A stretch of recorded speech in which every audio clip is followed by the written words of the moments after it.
Gold, trusted gold buyers. మీరు తాకట్టు పెట్టిన బంగారాన్ని విడిపించి ఈ రోజు ఉన్న మార్కెట్ ధరకు కొనబడను. నమస్కారం, వెల్కమ్ టు ఐ డ్రీమ్.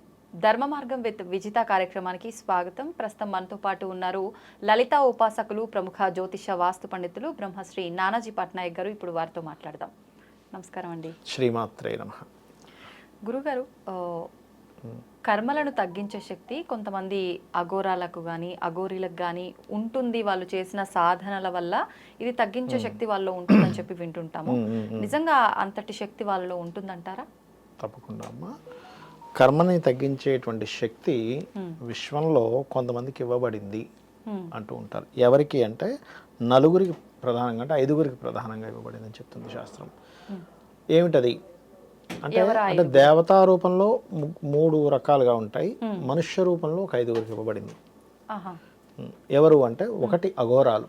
అంటే వాళ్ళు జాలిపడి వీళ్ళ మంచితనాన్ని గుర్తించి జాలిపడి వాళ్ళ కర్మను ఏమైనా తీయగలరు. అందరి గోల్తో కాదు. మళ్ళీ కర్మలను తగ్గించాలంటే చాలా సాధన చేసి ఉండాలి. అంటే మీ కర్మలు మొత్తం తొలగించగలగాలి.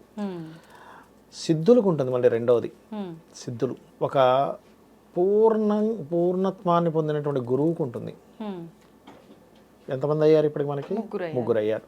రెండోది తల్లిదండ్రులకు ఉంటుంది. నిజంగా, ఎందుకంటే చెప్తాను చూడండి. ఇప్పుడు మనకి గణపతి స్కందుడిది ఒక వృత్తాంతం ఉంటుంది. ఎవరైతే మొత్తం అన్ని నదుల్లో స్నానం చేస్తారో వాళ్ళకి ఆధిపత్యం వస్తుందని. అప్పుడు కుమారస్వామి వెళ్ళిపోతాడు, ఈయన వీళ్ళ చుట్టూ తిరుగుతాడు. అంటే అర్థం ఏంటి? సకల తీర్థాలని సేవించినటువంటి ఫలితం తల్లిదండ్రులకు సేవ చేసుకుంటే వస్తుంది అంటారు. అంటే అంత ఫలితం ఇచ్చేవాళ్ళు వాళ్ళు కర్మను తొలగించగలరా లేదా?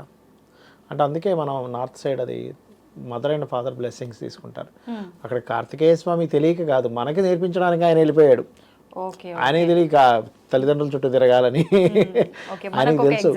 మనకొక విషయం తెలియజేయడానికి ఆ పార్వతీదేవి, పరమేశ్వరుడు, గణపతి, ఆ యొక్క కుమారస్వామి మనకి తెలియజేయడం కోసం చేశారు ఆ పని.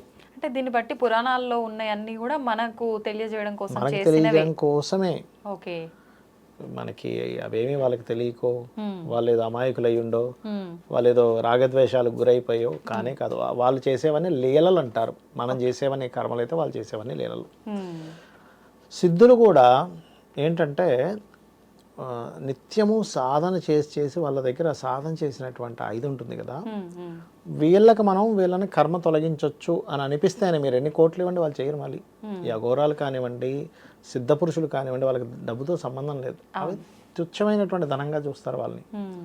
చూసి ఒకవేళ సరే ఇతను ఇంత ఇబ్బంది పడుతున్నాడు కదా, ఇతని కర్మలన్నీ తొలగించాలని కూడా తొలగించగలుగుతారు. మీకు ఎందుకు, రమణ మహర్షి గారు తెలుసు కదా, మనకి మన అరుణాచల గిరిప్రదక్షిణలో ఆయన ఆశ్రమం కూడా ఉంటుంది.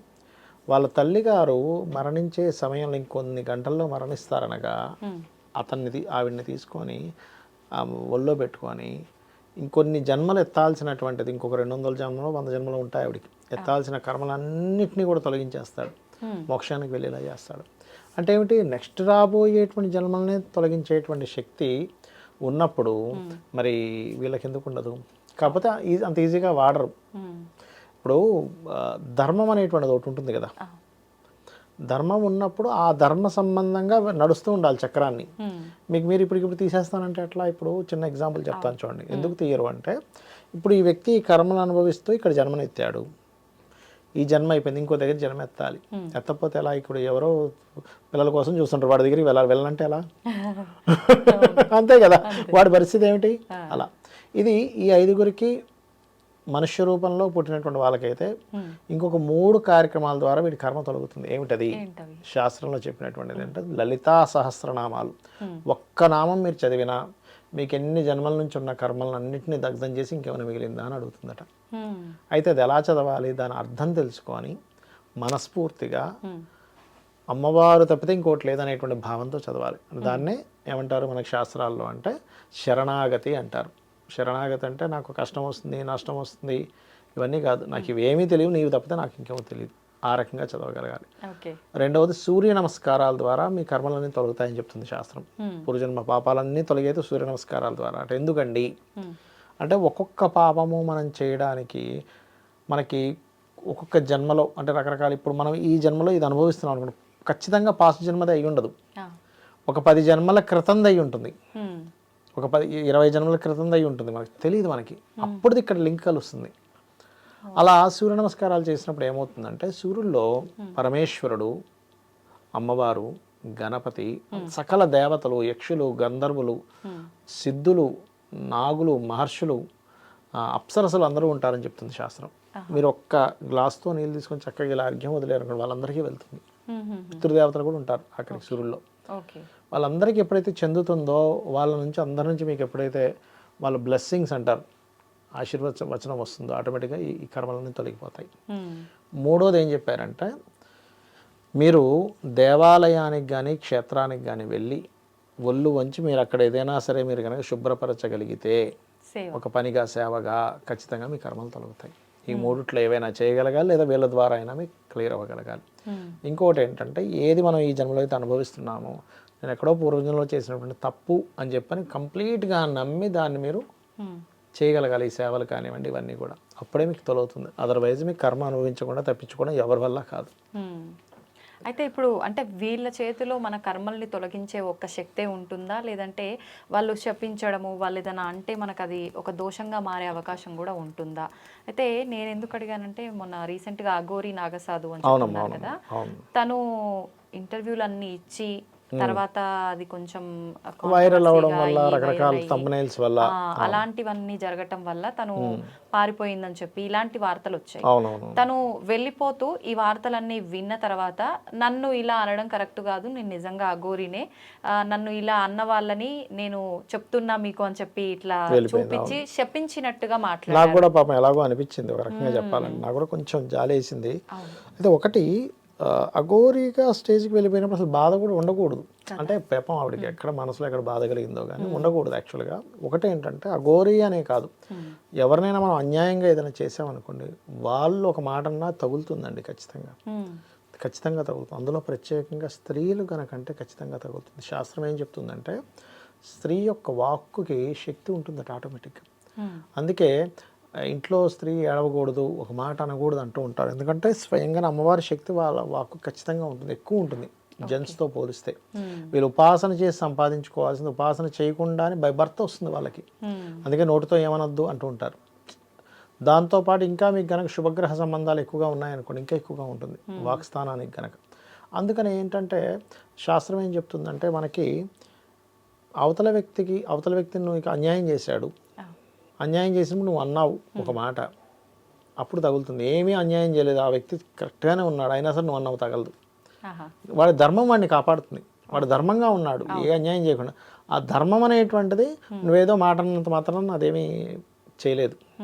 అంటే ఇప్పుడు ఈ విషయంలో కూడా ఆమె అనటం ఇదంతా ఓకే, ఆమె చెప్పిన దాంట్లో న్యాయం ఉంది, నిజమే అయితే గనక ఎవరికి అందరికీ తగిలే అవకాశం ఉంటుంది. అంటే తను బాధపడి అలా అన్నది కాబట్టి నిజంగా కావాలని ఎవరైనా ఆవిడని ఇచ్చేసి ఆవిడ నిజాయితీగా ఉన్నట్లయితే ఇక్కడ రెండు విషయాలు, వీళ్ళు కావాలని చేయాలి, ఆవిడ నిజాయితీగా ఉండగలగాలి, అప్పుడు అది వీళ్ళకి తగులుతుంది.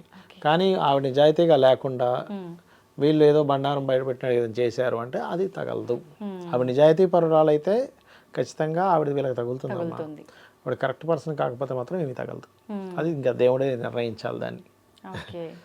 అంటే అంత పవర్ ఉంటుంది అయితే వాళ్ళకి ఆ సాధన. నార్మల్ ఒక స్త్రీమూర్తికే ఉంటుందని చెప్తున్నా కదా, ఇంకా మీరు అఘోరి దాకా ఎందుకు వెళ్తున్నారు? మళ్ళీ ఇంకొకటి ట్రాన్స్ అన్న దాంట్లో కూడా చాలా ఎఫెక్ట్ అవుతుంది అంటారు కదా, ఆమె ఇంకొక రకంగా ట్రాన్స్కి బై బర్త్ పుట్టుకకి చాలా తేడా ఉంటుంది. Transgender is different. By birth ఇతను పుట్టడం పురుషుడిగా పుట్టి తర్వాత మార్చుకున్నాడు, ఆయన సాధనలు చేశాడు, అతను నిజంగానే అఘోరియే చేశాడంట. 4వ స్టేజ్ వరకు వెళ్ళాడు. నేను తర్వాత దాన్ని కనుక్కున్నా, ఇది నిజమా ఫేకా అంటే లేదండి ఆయన వెళ్ళాడు. కాకపోతే అందరికీ వివరించడం రాదు. ఇప్పుడు సబ్జెక్ట్ ఉండడం వేరు, దాన్ని వివరించడం వేరు. వివరించడం రానప్పుడు అదేదో సైలెంట్ ఉండిపోయి వాళ్ళకి ఏమైందంటే స్తబ్దత ఏర్పడిపోద్ది కొంతమందికి. ఏమిటి ఏమడుగుతున్నారు, ఎక్కడో ఇదైపోతున్నారు అనేటువంటి ఒక భావన కలిగిపోయి ఒక్కోసారి కొన్ని విషయాలు బయట పెట్టలేరు. వాళ్ళకి తెలిసి ఉంటుంది కానీ బయటకు చెప్పలేరు. అలా చెప్పలేకపోవడం వల్ల సమయ సందర్భాలను బట్టి మాట్లాడలేకపోవడం వల్ల కూడా వాళ్ళకి ఏదో జ్ఞానం లేదనుకుంటాం మనం. అంత మాత్రం చేత లేదని కాదు, ఆవిడికి ఉంది కానీ ఆ టైంలో చెప్పలేకపోయిందేమో అనిపించింది నాకు. కొన్ని విషయాలు మీద కాన్సన్ట్రేషన్ చేయరు కొంతమంది. ఇప్పుడు ఒక పెద్ద ఇంజనీరింగ్ తీసుకోవచ్చు, 7వ తరగతిలో ఉండే ఒక ఫార్ములా అడిగిన సడన్ గుర్తు రాకపోవచ్చు. అదే నువ్వు ఇలా ఇంజనీరింగ్ చదివామంటే అదేంటో నేను ఎప్పుడో 7వ తరగతి చదివాను, ఇప్పుడు నన్ను అడిగితే ఎట్లా అంటే అంతే కదా. ఇప్పుడు మిమ్మల్ని కూడా మీరు చదువుకున్నారు, ఏ దానిలో తీసుకొచ్చి చెప్పండి పోయం చెప్పండి అంటే ఏం చెప్తాం ఇప్పటికిప్పుడు ఆ పోయం అంటే పోయం మనకు గుర్తు. ఎప్పుడో చిన్నప్పుడు 1వ తరగతిలో చెప్పొచ్చు కానీ కష్టమే. ఏదో 1వ తరగతిలో చదువుకున్న పోయమ్స్ రైమ్స్ ఇప్పుడు మీరు 50వ ఏట వచ్చినప్పుడు నువ్వు రైమ్ చెప్పలేకపోతున్నప్పుడు నువ్వు జ్ఞానం లేదంటే ఎట్లా. అలా కొన్ని సందర్భాల్లో కొన్ని చెప్పలేకపోవడము, కొన్ని తనంతట తానే కొన్ని అనడము, అవును నిజమే ఇది వేషమే అనడం, కొన్ని తప్పిదాలు జరిగాయి అక్కడ. నాకు అర్థమైన విషయం ఏంటంటే వీడియోలు కొన్ని చూశాక, అవును నువ్వు ఎందుకు వేషం వేస్తావు అంటే అవును నిజమే ఇది వేషం అన్నది. ఆవిడ సరదాగా అన్నదో ఎటకారంగా అన్నదో మొత్తం మీద ఆవిడ అన్నది, దాన్ని పట్టుకున్నారు. అట్లా రకరకాలుగా అది స్ప్రెడ్ అయింది పాపం ఆవిడ విషయంలో. అంటే తను నిజంగా అఘోరి, నిజంగా అఘోరియే. కాకపోతే ఏంటంటే అంటే 4th స్టేజ్ వరకు వెళ్ళింది కూడా నిజంగానే. కాకపోతే కొంతమందికి కొన్ని వివరించడం రాదు, కొంతమంది సబ్జెక్ట్ లేకపోయినా వివరించగలుగుతారు అప్పటికప్పుడు స్పాంటేనియస్గా. అతనే ఆవిడగా మారినటువంటిది. స్పాంటేనియస్ లేదు అని నాకు అర్థమైంది విషయం ఆ రోజు. అది అఘోరికి ఉండాలని రూల్ లేదు. కానీ అఘోరీలు అంటే ఇట్లా జనసంచారంలోకి చాలా తక్కువగా వస్తారు అని చెప్పి వింటూ ఉంటాము. అసలు మరీ వివస్త్రంగా రాకుండా ఏకవస్త్రంగా వస్తారని చెప్పి వింటూ ఉంటాము వచ్చే సందర్భాలు. కానీ ఆవిడ వాటన్నిటికీ విరుద్ధంగా రావడము, అవన్నీ కొంచెం ఎక్స్ట్రా అయిపోయాయి. అన్ని పురులు అన్ని కార్లో పెట్టుకురావడము, కొంచెం అంటే అదేదో కావాలని అట్రాక్ట్ చేస్తున్నట్టుగా చూపించుకోవడానికి వచ్చిందేమో అనేటువంటి భావన కలిగింపజేసేలా జరిగింది అక్కడ. అది మెయిన్ ఎఫెక్ట్ వచ్చింది. అఘోరాలు మాంసం నిజంగా తింటారండి అంటే ఎందుకు తింటారు అనే దాని మీద కొన్ని కారణాలు ఉంటాయమ్మా. ఎట్లా అంటే ఇప్పుడు కపాలను కూడా తింటారు కదా, కపాలం రావడానికి కూడా ఇన్ని లక్షల సంఖ్య జపం చేస్తాం కానీ కపాలం చేతికి రాదు. ఎవరు పడితే వాళ్ళు పోయి స్టార్టింగ్ డేనా అఘోరన్ అని చెప్పి కపాలంలో తినరు. దానికి ఇన్ని లక్షల సంఖ్య అనేటువంటిది ఉంటుంది. వాళ్ళకి ముందుగానే కర్రసాము కత్తిసాము, ఒక అఘోర ఒక 20 మందిని ఈజీ కొట్టేయగలుగుతాడు, 20-30 మంది 100 మందినైనా కొట్టేయగలరు, అంత శక్తి ఉంటుంది అఘోరాకి. అంటే కర్ర కత్తి కుస్తీ పోటీలు అన్నీ నేర్చుకుని ఉంటారు వాళ్ళు. నేర్చుకొని ఉండి ఆ రకంగా ఇదవుతారు. అంటే నేను విన్నది ఏంటంటే ఆదిశంకరాచార్యులు వారి సమయం నుంచి వచ్చినటువంటి ఇది అంటారు అఘోరాది, అంటే అక్కడ నుంచి స్టార్ట్ అయినటువంటిది అంటూ ఉంటారు. ఓకే, అయితే తను అంటే లోక కళ్యాణం కోసం వచ్చానని చెప్పి అనడము, అంటే లోక కళ్యాణం అంటే ఏంటి అని అంటే కొంతమందికి అంటే ఎప్పుడుకి నయం అవ్వని రోగాలను కూడా నయం చేయడం జరిగింది అని చెప్పడం. నిజంగా అలా నయం అవ్వని రోగాలను కూడా నయం చేసే శక్తి ఇందాక నేను చెప్పాను కదమ్మా, అఘోరీలు కావచ్చు, ఆ కర్మ వల్లే వస్తుంది. రోగం అనేటువంటిది ఏంటంటే పూర్వజన్మ కృతం పాపం వ్యాధి రూపేణ పీడితం అంటారు. అంటే పూర్వజన్మలో చేసిన పాపం వ్యాధి రూపంలోనే వస్తుంది, ఇంకో రూపంలో రాదు, ఎట్టి పరిస్థితుల్లో రాదు. ఎందుకంటే దాని నుంచి మనిషి తప్పించుకోలేడు. ఏదైనా తప్పించుకోవాలి, రోగం నుంచి తప్పించుకోలేడు. మీరు గమనించండి, వాడితో ఉంటుంది అది, అదేదో సర్పం నుంచైనా తప్పించుకోగలుగుతాడు. సో ఏంటంటే అమ్మ, ఈ తీసేటువంటి కర్మను తీసేటువంటిది మాత్రం వెళ్ళకుంటుంది. ఎవరైతే తల్లిదండ్రులకు సేవ చేసుకుంటారో, తల్లిదండ్రులని ఇప్పుడు చాలామందికి కొంతమంది జాతకాల్లో పితృదోషము మాతృదోషము అంటారు. అంటే తల్లితో కూడా శత్రుత్వం ఉంటుంది, కొంతమందికి తండ్రితో కూడా శత్రుత్వం ఉంటుంది. అప్పుడు అలాంటి వాళ్ళకి నేను ఒకటే చెప్తాను, ఏమంటే మీరు పూర్వజన్మల్లో చేసినటువంటి కర్మ వల్ల వస్తుంది అది, మీరు దాన్ని వదిలేసేయండి. ఎందుకంటే మీరు మళ్ళీ ఇప్పుడు ఈ శత్రుత్వం మళ్ళీ పెట్టుకున్నారనుకోండి, అది కొన్ని జన్మలకు వెళ్తూనే ఉంటుంది. కాబట్టి వదిలేసేయండి అంట నేను. వదిలేసి సరే అవునా ఓకే అన్నట్టుగా అట్లా ఉండండి అని చెప్తాను. కానీ అది ఆగదమ్మా, కర్మ ఏంటంటే గొడవ చేయిస్తుంటుంది. అది మనకేమో ఏంటి వీళ్ళు తల్లితో పోట్లాడుతున్నారు, తండ్రితో పోట్లాడుతున్నారు, బుద్ధి లేదా అనిపిస్తూ ఉంటుంది చూసే వాళ్ళకి. కానీ వాళ్ళ జన్మజాతకంలో ఉండేటువంటి కర్మ వాళ్ళని అలా ప్రేరేపిస్తుంటుంది. చాలా ఘోరంగా శత్రువుల్లాగా అసలు. అయ్యో కోర్టు కేసెస్ పెట్టుకున్న వాళ్ళని చూశాను. ఒక తల్లి కొడుకు మీద కోర్టు కేసెస్ పెట్టింది, కొడుకు తల్లి మీద కోర్టు కేసెస్ వేసాడు.